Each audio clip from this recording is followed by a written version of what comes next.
ホワイトソックスの村上宗隆は9日、マリナーズ戦に出場し、4打数無安打に終わりました。しかし、チームはマリナーズに快勝しました。この試合で村上は快音こそ響かせられませんでしたが、第3打席ではライト後方へ大きな打球を放ち、スタンドから大歓声が上がりました。打球はウォーニングゾーン付近でライトにキャッチされましたが、飛距離は106メートルを記録。球場によっては本塁打になっていてもおかしくない当たりだっただけに、スタンドのファンからも大きなどよめきが起こりました。ここまでメジャー1年目から存在感を示している村上に対し、早くもホワイトソックスのファンの間では契約延長をめぐる議論が熱を帯びています。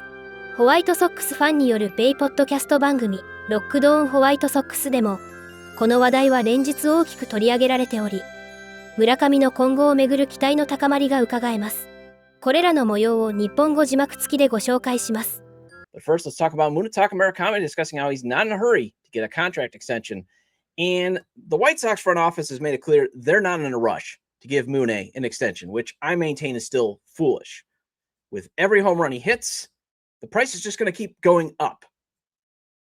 And I'm not sure if the White Sox are being guided then by the fear of breaking precedent, but I kind of got a feeling that that is what is motivating them to not offer an extension, while the trend right now is if you get a small sample size, pay these guys, pay these young players. But they would be breaking precedent of offering a player a deal over $100 million. And I think they want to just see how many strikeouts does he rake up relative to the home runs he hits and walks he takes before actually saying, okay, we're actually going to break this precedent. We're going to make the financial commitment. But for better or worse, that's the White Sox stance. They will reportedly wait until the offseason. Mune's comments to the Chicago Sun-Times also sounds like a guy who's not in a rush to get an extension done. So let the he wants out ASAP scrutiny begin. Jump into the comments, obviously. And it's also going to kick off that trade speculation that as long as Mune is crushing home runs and has club control only through next season, he's going to be a prime candidate to be traded at the deadline or in the offseason. So let those rumors begin. But when you dive into Mune's recent comments to Barry Bloom of the Chicago Sun-Times, it sounds like a guy who would sign an extension at some point. He's in no rush to bail on Chicago's South Side the first chance he gets. Now, I could be interpreting these comments with rose-colored glasses, but you are seeing a player that seems happy to be on this team. His teammates love him, and he seems to be enjoying them too. Took him out for sushi. I mean, the city has come to embrace him.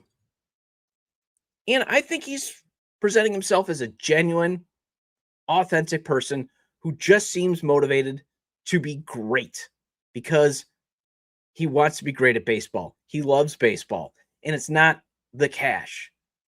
He's not chasing the money grab. So I'm sure he could have went just back to Japan and been like, you know what? I don't want to deal with this scrutiny. You guys don't think I'm worth it? You guys think I can't hit velocity? Fine. I'll go back and be a superstar in the MPB. Now, it also doesn't mean his camp is going to likely pursue every dollar possible if he does reach free agency. I mean, that's just business. But for now, Mune wants to focus on the field and not the business side. And here is what he had to say to the Chicago Sun-Times. And this is a little bit of the write-up from Barry Bloom. The White Sox may have a choice regarding the future in Chicago of Japanese slugger Munetaka Murakami. But then again, they may have no choice at all.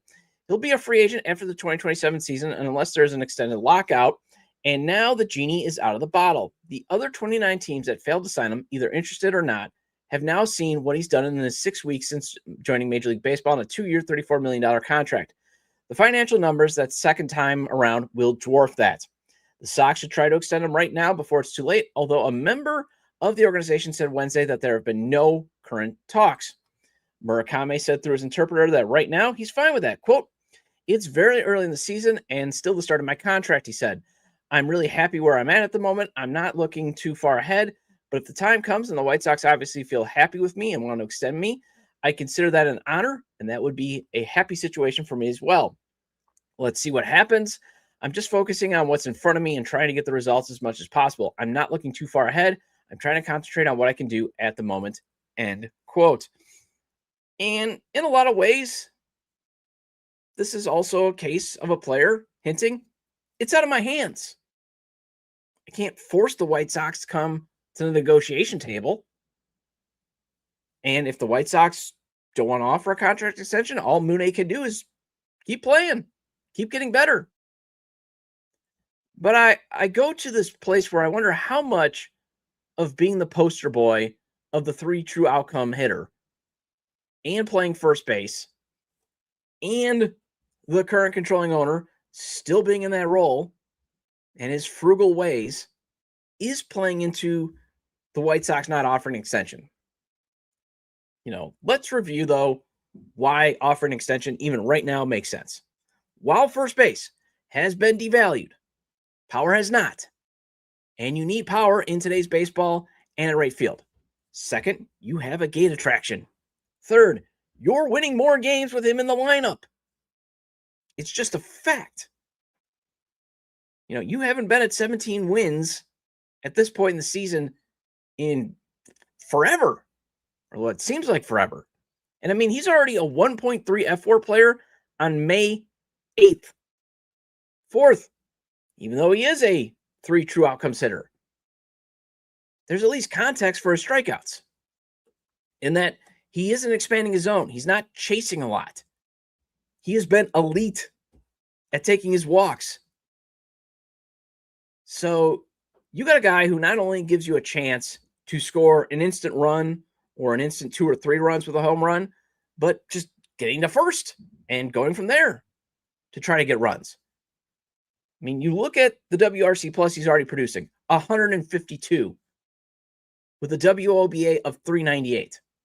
That is not something you eliminate from your roster because he strikes out too much.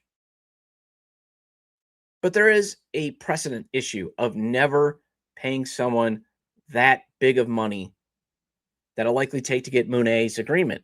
And here's how Dara McDonald, hopefully I pronounced his name correctly, here's how he described it on MLBTradeRumors.com. If the Sox are going to break precedent, it should probably be for someone safer, an elite shortstop or center fielder perhaps. A strikeout-prone first baseman is a risky bet, even if it's someone as exciting as Murakami. If the deal turned into an albatross, it would handcuff the team just as they're looking to put the latest rebuild in the rearview mirror. This situation would lead to an obvious solution in most cases. If you're a rebuilding club and you have an attractive player with a short window of club control, you trade him for prospects or other younger players who can contribute to the next competitive window. Trading Murakami this summer would yield a greater trade return the next year. The acquiring club would get Murakami for 2 playoff races instead of 1, which adds to the appeal and the price they are willing to pay. But Murakami's situation is a bit more complex than that. For a team signing a star Japanese player, part of the appeal is on the business side. In addition to whatever Murakami is providing on the field, he's presumably adding to the club's ratings and merchandise sales in Japan. Given a strong start, he might be adding to those revenue streams on this side of the Pacific Ocean as well. That can make the calculus more complicated. Trading Murakami this summer would be the best time to maximize his value in terms of a trade return, but it also surely lead to a reduction in those revenue streams and frustrate the fan base. It's also possible it can complicate discussions with Japanese free agents in the future who may not love the prospect of a likely sign and trade scenario. So again, there's just so many factors that come into play. I would rather go with the risk of the contract becoming an albatross because the benefits, though, far outweigh what you're risking. I mean, you're risking an albatross. Okay, you're living with an albatross right now with Andrew Benintendi, and most big leagues, most major market teams live with albatrosses because it's the cost of doing business. And hopefully a wealthy controlling owner with a lot of money will eventually take over the team and be like, if it is an albatross, okay, we'll pay him to go away. But if it works out like we're seeing, as right now in the sample size, it would be money well spent.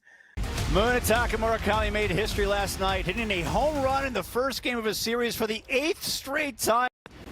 And MLB record. It hasn't been done before, and now it has. So my question for you is, why is this happening? First game of a series, he keeps hitting home runs.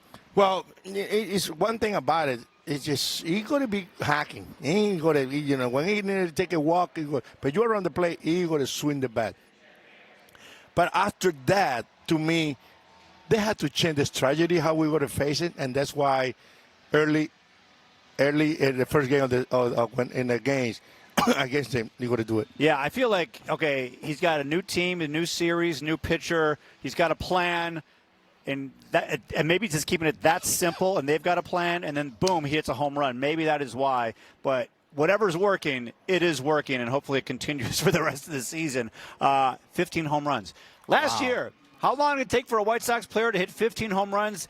Lenyn Sosa on August 15th. That was when a White Sox player hit 15 home runs. We are in the second week in May, and he's got that. He's tied with Aaron Judge for the most home runs in the major leagues.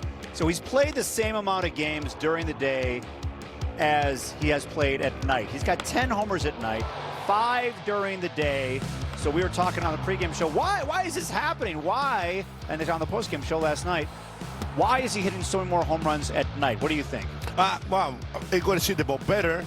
You know what I mean? I don't know. I was thinking about this. I said, you sleep better, or you just think about the game and then don't have enough time to prepare yourself. But also strike out a lot during the day. You know what I mean? I want to hear your reason why. Well, to me, that they're going to pitch well. But a lot of players, I got a Giancarlo Stanton with the Marlins, and he got the same problem. Could have hit their games. All right, so what I've been told is it's the shadows.